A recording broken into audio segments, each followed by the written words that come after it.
네, 믿는 생각입니다. 자, 오늘은 오랜만에 햇빛 나는 때 밖에 좀 나왔네요. 일단 오후에 온라인 독서 모임으로 제 온라인에서만 만났던 친구들 몇몇을 이제 오프라인으로 처음 만나러 가는 길인데, 가기 전에 잠깐 시간이 돼서 밖에 산책을 나왔습니다. 공동체에 관한 이야기를 좀 해보고 싶은데요. 이거는 신학과는 또 다른 것 같아요. 제가 원래는 신학교를 졸업할 때는 바로 독일로 유학을 가서 신학 교수가 되고 싶다, 공부를 계속 하고 싶다, 이런 생각을 했었고요. 그런데 이제 신학 교수와 그냥 목사의 차이점이라고 한다면, 물론 신학적인 전문성이 신학 교수가 더 많긴 하지만, 아마 공동체를 스스로 만드는 일에 어느 정도 에너지를 쓸 것인가가 저는 중요한 포인트라고 생각했습니다. 신학 공부를 안 한 이유는 뭐 현실적으로는 재정 문제가 좀 있었고, 둘째로는 이제 신학교도 진짜 실력이 있는 분들이 신학 교수를 하는 게 아니라 약간 인맥과 정치가 작동된다는 것을 이제 신학교 다니면서 알게 되면서 조금 실망을 했던 게 좀 컸던 것 같아요. 뭐 그런 것들을 감안하고 일단 저는 제 자신이 볼 때 신학 공부도 신학 공부지만 뭔가 공동체 운동을 하는 게 매우 중요하겠다 싶었던 마음이 컸던 것 같아요. 제가 이제 교회 생활을 시작할 때는 RBF라는 선교 단체를 통해서 시작을 했고, 그 다음에 이제 교회 청년부 모임도 열심히 했었는데요. 이제 선교 단체는 조금 교회 일반 청년부랑 다른 게 학교에서 매일 만나요. 매일 아침 기도회로 학교 생활을 시작하고, 대학 동아리 방에서 모임을 자주 하고, 주중에 이제 예배 모임과 그런 게 많다 보니까 아무래도 일반적인 청년부보다는 공동체성이 강했죠. 제가 이제 신학교를 가게 되면서 사실 집을 나오고, IBF 친구들과 아파트를 빌려서 이제 같이 지냈었어요. 이제 대학생 때부터 사실 신앙적인 문제로 공동체 생활을 하게 됐죠. 뭐 처음부터 뭐 나는 공동체 생활을 하고 싶다 그런 건 아니고, 이제 신학교를 가려다 보니까, 특히 제가 이제 교대를 나왔는데 신학교로 진로를 바꾸는 건 조금 간단한 문제는 아니었잖아요. 그래서 뭐 그거 관련해서도 할 말은 참 많지만, 어쨌든 그런 진로가 바뀌게 되는 이유로 이제 공동체 생활을 좀 본격적으로 하게 된 것 같아요. 지금 이제 코로나 겪으면서 아마 많은 교회들이 지금 어떤 공동체성에 대해서 다시 고민을 해보게 되는 지점이 될 것 같아요.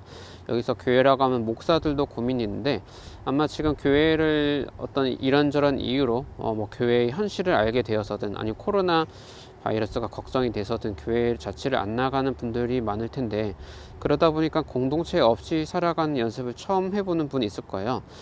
지금은 뭐 특수한 상황이니까 그렇지만, 저는 개인적으로는 공동체라는 것은 꼭 필요하지 않나 그렇게 생각을 하고요. 하지만 기존에 전에 하던 방식대로는 안 된다, 조금 새로운 형태의 공동체여야만 하지 않을까라는 생각을 해봅니다. 지금도 제가 이제 20대 때 같이 공동체 생활했던 그때 청년부 친구들, 그리고 IF 동아리 후배들, 동기 후배들이 저의 신앙생활의 가장 강력한 지지자들이고 가장 큰 친구들이에요. 여기 유튜브에도 댓글로 다는 친구들 보면 교대 후배들, 지금 이제 10년 차쯤 되는 막 이제 선생님들이 좀 있거든요. 그때 그 경험들, 공동체로 살아간다는 게 이런 거구나라는 그 경험은 제가 신학교에서 배울 수는 없었어요. 이게 물론 신학이라는 것은 이제 선교 동아리에서 배우는 한계가 있었고, 제가 이제 신학을 몇 년 하면서 좀 그런 쪽에 전문성을 갖게 되었지만, 공동체 생활을 하고 공동체를 경험하는 것은 또 전혀 다른 문제거든요. 그런 아주 소수의 친밀도 있고 정말 신뢰가 있는 공동체 활동을 20대 때 했다가, 제가 우연찮게 사역을 하게 된 건 청년부든 청소년부든 다 약간 대형교회였어요. 제가 그 대형교회인 줄 알고 간 건 아니고, 어쨌든 그것도 다 우연치 않게 어떤 길들이 있어서 대형교회들을 가게 됐는데, 이때 대형이라는 건 함께 예배드리고 활동하는 멤버들과 실질적인 교류가 없어도 수백 명 이상이 모이는 그런 교회들을 말하는 거거든요. 그런 형태의 교회는 제가 이제 30대 돼서야 처음 경험을 해봤습니다. 그래서 좋았던 점도 알고, 이제 한계도 분명히 알게 된 것 같아요.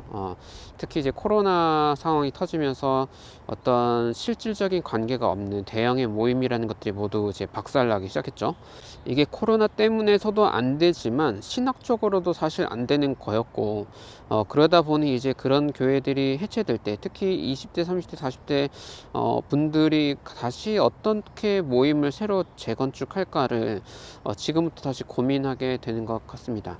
일단 공동체라고 하면 조금 저희가 처음 신학 공부할 때는 제가 신학교 이제 신대원 2학년쯤에는 공동체 운동하는 분들을 많이 찾아다녔어요. 아예 마을에서 같이 살고 이제 집에서도 같이 살고 차도 공유하고 심지어 좀 급진적인 것은 자기 재산도 공유해요.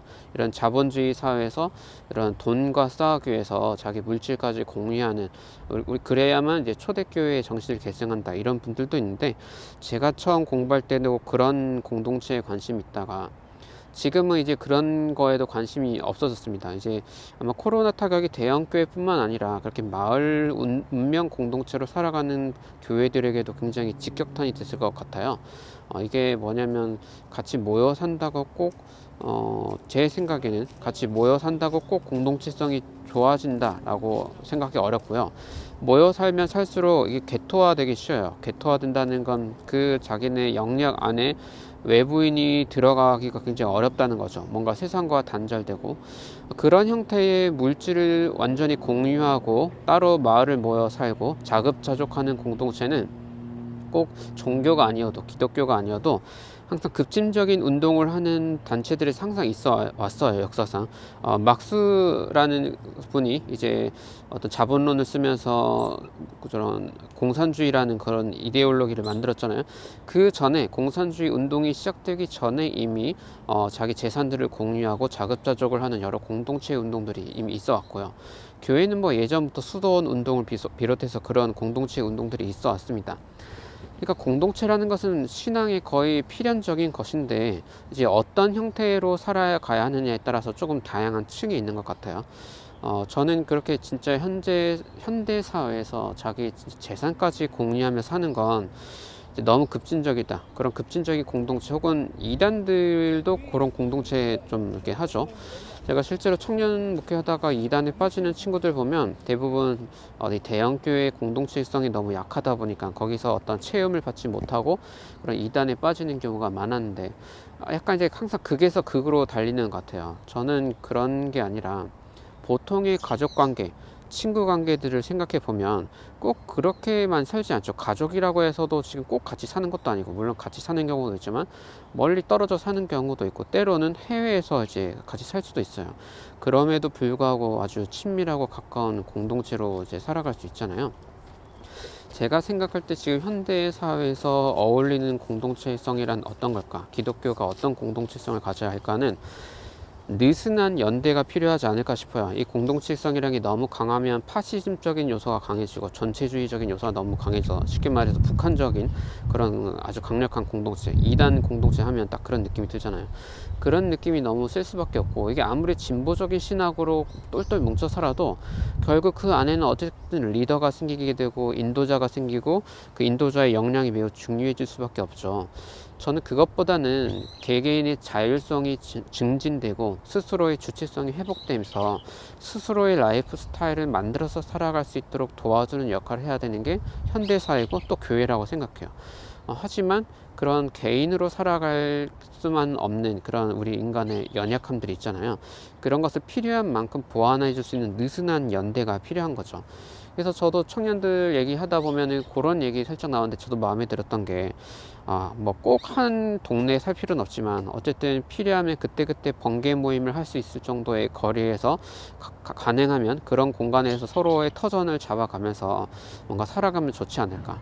한 건물 안에 뭐 1층에 누구 사고 2층에 누구 살고 이러면 너무 폐쇄적이고 개토화 될 것 같고, 그런 모임보다는 뭐 홀로 살든 결혼을 해서 살든 간에 어쨌든 필요할 때 가끔 만나서 소통할 수 있는 그런 구조, 그런 형태의 어떤 느슨한 연대, 어떤 개인이나 혹은 어떤 가정의 자애로 훼손하지 않는 선에서 서로 느슨하면서도 서로 친밀하면서도 정말 신앙의 본질적인 이야기들을 소통할 수 있는 그런 관계망들이 만들어져야 하지 않을까.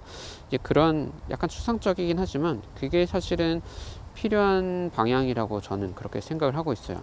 더불어서 올해 이제 코로나 들어서 온라인 소통에 대해서도 좀 고민을 하고 있어요. 지금 이제 저는 제 친구들, 특히 교대 친구들은 전국으로 흩어져 있는데 각자 이제 교회는 다니지 못하지만 어떤 신앙적인 고민을 하게 되는 친구들 얘기를 보게 되면서 때로는 1년에 한 번이든 2년에 한 번 만나더라도 뭔가 온라인으로 유튜브든 뭐든 간에 영상이든 뭐든 간에 소통할 수 있는 그런 연대도 아주 느슨한 형태의 공동체 모임일 수 있겠다는 생각이 들어요. 그래서 지금 저희 교회도 어쨌든 코로나의 유무와 상관없이 오프라인 모임 하나, 온라인 모임 하나를 일단 계속해서 한번 만들어 가보자. 그런 어떤 느슨하면서도 의미 있는 관계망들을 만들 수 있는 모임들을 만들어 가보자. 그런 생각을 하고 있습니다. 좀 모르겠습니다. 나는 그런 교회는 필요 없고 그냥 혼자 성경책만 있으면 잘 살아갈 수 있어 라고 생각하는 분들도 있을 수 있을 것 같아요. 저도 그런 것이 잘못됐다 생각하는 건 아니고, 하지만 일단 제가 지금까지 공부한 신학이라는 것은 그런 혼자만 잘한다고 할 수 있는 건 아니다. 신앙생활이라는 건 이런 결론이거든요. 그래서 어떤 형태든 커넥션, 관계망들이 필요한 거라고 저는 그렇게 이해가 돼요. 그래서 신학 교수든 신학 연구원이든 그런 쪽으로 나가는 게 아니라 어떻게든 시대와 그리고 신학에 맞게 새로운 공동체성을 만들어 나가는 게 지금 현 시대에 하나님이 주신 숙제가 아닐까, 그런 생각을 해봅니다. 지금은 많은 분들이 그냥 답이 없어서 교회를 떠나는 분들이 많을 텐데, 제가 소망하는 것은 어떤 느슨하면서도 개인의 자유를 훼손하지 않는 그런 주체적인 어떤 관계망들을 재건하는데 관심 있는 분들이 연대가 되었으면 좋겠고요. 뭐 내년이 될지 2년 후가 될지 3년 후가 될지 모르겠지만 그런 것들이 필요한 사람들은 알아서 모임을 하지 않을까, 모일 수 있지 않을까 싶어요. 제가 이제 코로나가 아직 1년은 안 됐는데, 이게 보면 코로나건 뭐건 간에 진짜 가까운 사람들을 다 만나는 것 같아요. 뭐 마스크를 쓰고 만나든 전화를 하든 뭐 영상 화상으로 회의를 하든 뭐 여러분들은 그러지 않나요? 정말 소중한 사람, 가족들, 난 코로나 때문에 가족 안 만날 거야. 물론 해외에 있는 경우는 좀 다르지만 국내에 있는 경우에 만날 사람 다 만나거든요. 물론 추석 때 조심하거나 이런 건 있지만 친구들도, 가까운 친구들은 다 만나요. 그래서 지금 그걸 놓고 보면 거꾸로 지금 이 시대의 모든 그런 교회의 소음 모임들, 그러니까 교회가 하라고 해서 하는 게 아니라 어떤 소통들이 모두 멸종된 것은 거꾸로 말하면 그만큼 실제적인 교회가 아니었다. 그러니까 실질적인 공동체성이 아니었다라는 것을 증명하는 게 아닐까 싶어요. 만약 진짜 의미 있는 관계들이었다고 한다면 어떻게든 저는 소통할 방법들을 찾았을 거라고 생각하거든요. 그러니까 지금까지 형태의 그런 관계망들, 주일에 규칙적으로 모여서 뭔가 소통하는 그런 모든 모임들이 실질적인 관계였는지 한번 재점검을 해봐야 될 것 같고, 앞으로는 좀 어렵지만 이 상황 안에서 정말 의미 있는 관계들을 하나하나 만들어가면서 새로운 형태의, 새로운 체질의 어떤 모임들을 좀 만들어 가야지 않나, 그런 숙제가 있지 않나 라는 생각이 듭니다. 이거는 목사만의 숙제가 아니라 신앙을 가진 모든 한 명 한 명에게 중요한 숙제라고 생각이 듭니다. 뭐 다른 분들은 어떤 생각들이 있는지 궁금하지만 일단 공동체에 관한 제 생각은 이렇습니다. 자, 그러면 주말도 행복하게 잘 지내시길 바랍니다. 감사합니다.